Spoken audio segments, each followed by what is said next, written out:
key thing that I want to talk about is that it's very hard to get actual feedback from your customers. So I've called this customers that don't like you won't tell you. We've got 5 minutes and we're talking 5 customers or 5 clients. So here we go. So we're going to talk about a little bit about us, and these are the 5 companies that we're going to talk about. I'm not going to name names, etc.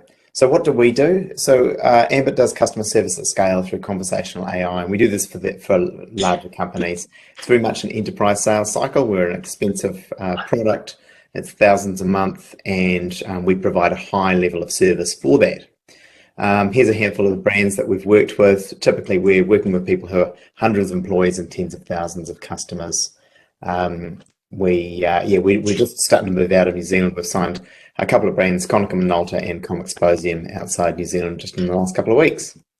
So first up, we'll talk about an HR department, and we provided something that answered the basic HR questions for them, and a good number of them. And they were with us for a good, I think it was over 2 years. Ultimately, what happened was there was endless restructures. It was very hard to get a clear champion and sponsor out of it. There was an internal team elsewhere in the company that did kind of some of the stuff like we did, automation, and they pitched to have us taken out and that they would replace it. But the whole time through here, we got told that everyone loves it, everyone needs it, and everyone backs it. And so we were a bit blindsided when we were told that that they were taking it out. Number 2, financial company. I've got a little title in there, lack of attention. So it was always hard to get a champion. It was the owner of the business who liked us and took us in there, but we could never find someone who was really the person who kind of loved us internally. They had a COVID cost consciousness period through last year and asked for all kinds of reductions and cost savings and all this kind of thing. We always struggled with marketing. Marketing never got on board. It's funny, marketing they either love us or hate us.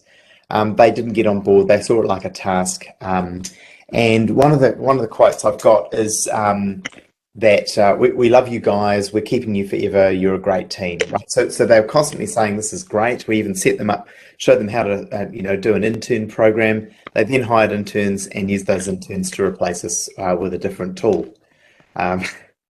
Okay, a transport company.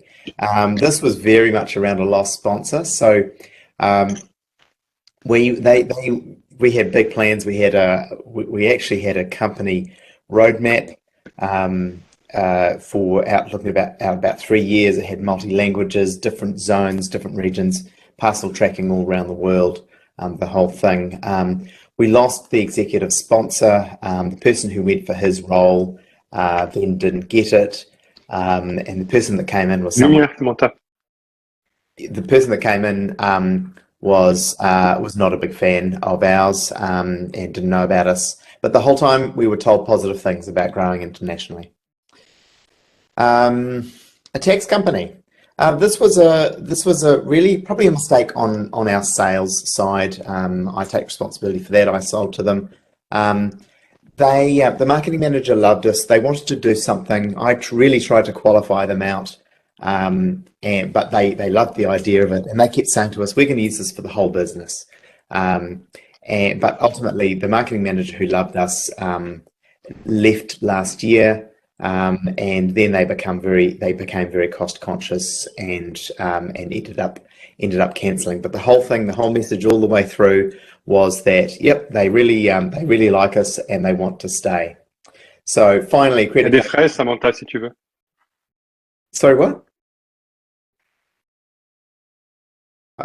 Sorry, there's some talking there. I'm not quite sure what that said. Just continue. Okay. Trying to find out.